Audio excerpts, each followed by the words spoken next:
Class 6।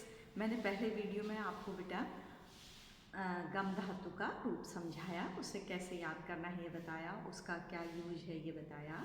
अब मैं आपको जो दूसरा इस बार आपके सिलेबस में है पुष्प शब्द का रूप समझा रही हूँ, और बालक शब्द भी है इस बार, तो बालक शब्द आप पहले लिख चुके हैं, लेकिन इनका क्या यूज है संस्कृत में वो समान है, बालक का भी पुष्प का भी। अनुवाद में इन्हें कैसे प्रयोग किया जाता है वो मैं समझा रही हूँ, देखिएगा।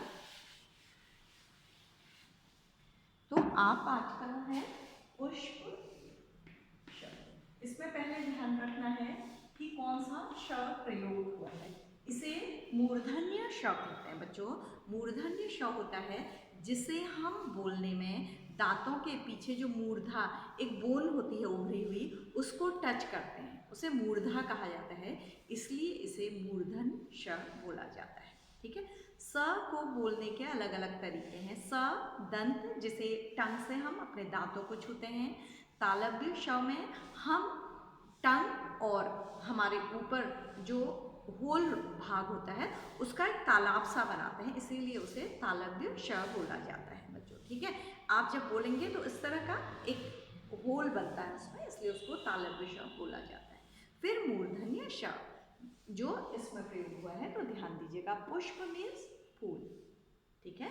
तो पुष्प का रूप कैसे चलता है, बिल्कुल बालक की तरह होता है, बहुत आसान है। लेकिन अगर मैंने बालक की तरह होता है कहा तो बालकः बालकम बालकिन बालकाय ऐसे नहीं लिखेंगे। वो होता है, देखिए, सबसे पहले आपको ये लिखना बहुत जरूरी होता है, चाहे आप एक लाइन लिखें, 2 लाइन लिखें या 3 लाइन लिखें, द्विवचन और बहुवचन, ये आवश्यक है बच्चों। और प्रथमा, द्वितीया,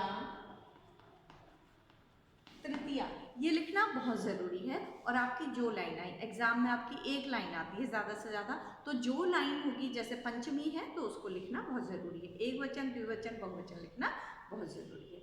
अब ये रूप कैसे चलते हैं वो देखिए। एक वचन पुष्पम, पुष्पे, पुष्पाणि। अब मैंने आपसे एक चीज कही थी कि ये बालक की रूप की तरह होता है, तो आपको लगेगा ये तो नया है, ऐसा तो नहीं होता बालक का रूप। हाँ, इसकी 2 लाइनें बिल्कुल अलग होती है, बाकी तृतीया से तीसरी लाइन से ये बिल्कुल बालक के रूप की तरह चलता है। तो पुष्पम पुष्पे पुष्पाणि, और फिर पुष्पम पुष्पे पुष्पाणि, मतलब ये दोनों लाइनें प्रथमा और द्वितीया बिल्कुल एक से तरीके से चलती हैं, बिल्कुल वही नीचे भी लिखना होता है। तो प्रथमाए या द्वितीयाए दोनों लाइनों के रूप कैसे होंगे बच्चों, बिल्कुल एक से होंगे। उसके पश्चात ये बालक के रूप की तरह चलता है। ठीक है।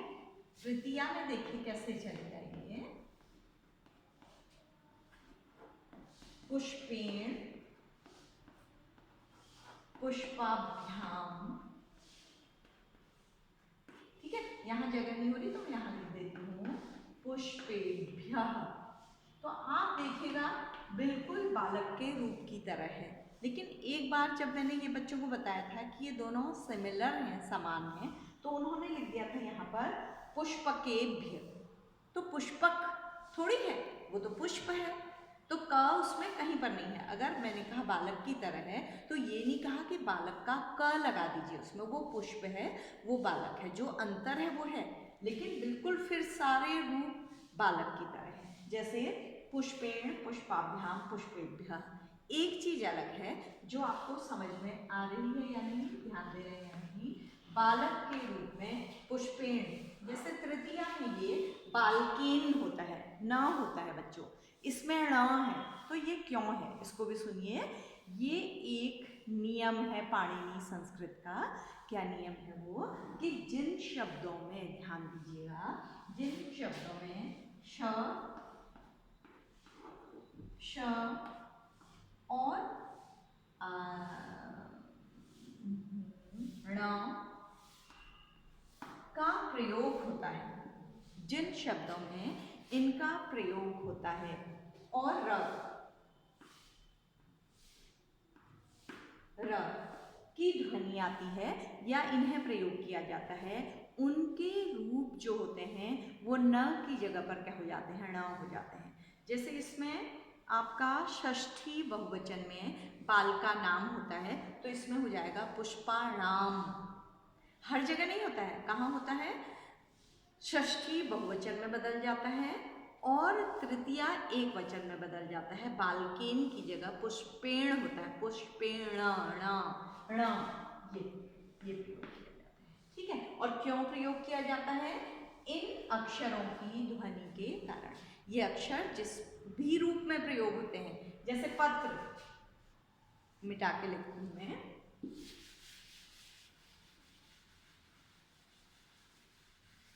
देखिए पत्र, पत्र माने पत्ता, ठीक है, और पत्रम माने चिट्ठी।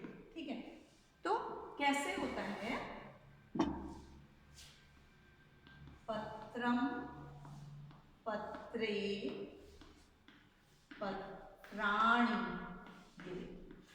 लेकिन अगर हम कमल का रूप लिखें तो होगा कमलम, कमले, कमलानी। तो ये भी याद रखिएगा बच्चों, क्योंकि इसमें न तो क्ष है, ठीक है, न क्ष है, न पेट कटा श है, न र है, तो ये न है, तो इसलिए कमलम, कमले, कमलानी न है, और पत्रम, पत्रे, पत्राणी इसमें र का प्रयोग हुआ है, तो क्या हो गया है, न हो गया है। तो ये ध्यान दीजिएगा, इसको याद करते समय भी याद करिएगा। और इनका मतलब क्या होता है बच्चों, पुष्पम, पुष्पे, पुष्पाणी, इनमें विभक्ति चिन्ह पहली लाइन में ने लगते हैं। जैसे देखिएगा, आपको विभक्ति चिन्ह मैंने याद करने के लिए दिए थे, प्रथमा कर्ता ने, द्वितीय कर्म को, तृतीय करण से, चतुर्थी संप्रदान के लिए। तो प्रथमा का चिन्ह क्या है, ने।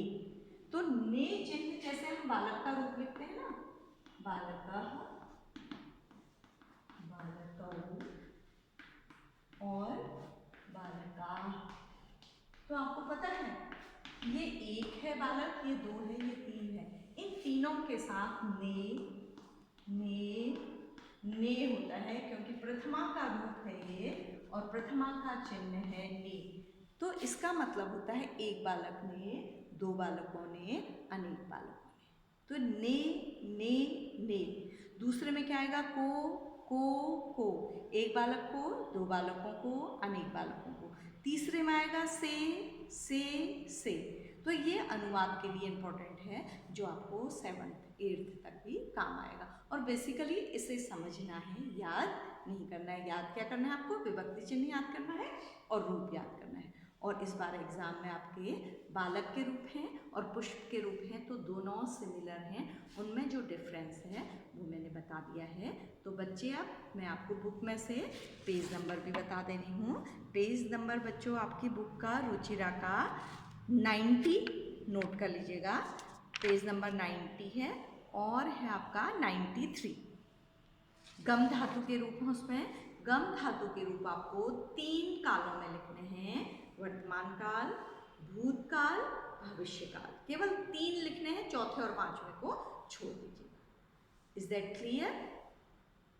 मैं क्लास को यहीं पर समाप्त कर रही हूँ। मुझे उम्मीद है बच्चों को रूप भी समझ में आ गए होंगे और ये भी लगा होगा कि रूप में भी समझने का कुछ है।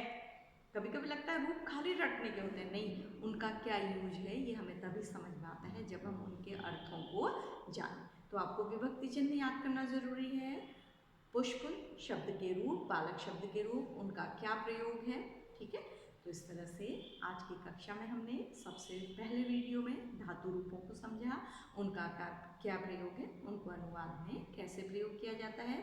फिर हमने पुष्प शब्द के रूप को समझा, उसका अनुवाद में क्या प्रयोग है ये समझा। तो अब बच्चों हम कक्षा को समाप्त करते हैं। Thank you class, thank you बच्चों, और इसे कॉपी में लिखना ज़रूरी है। थैंक यू बच्चों।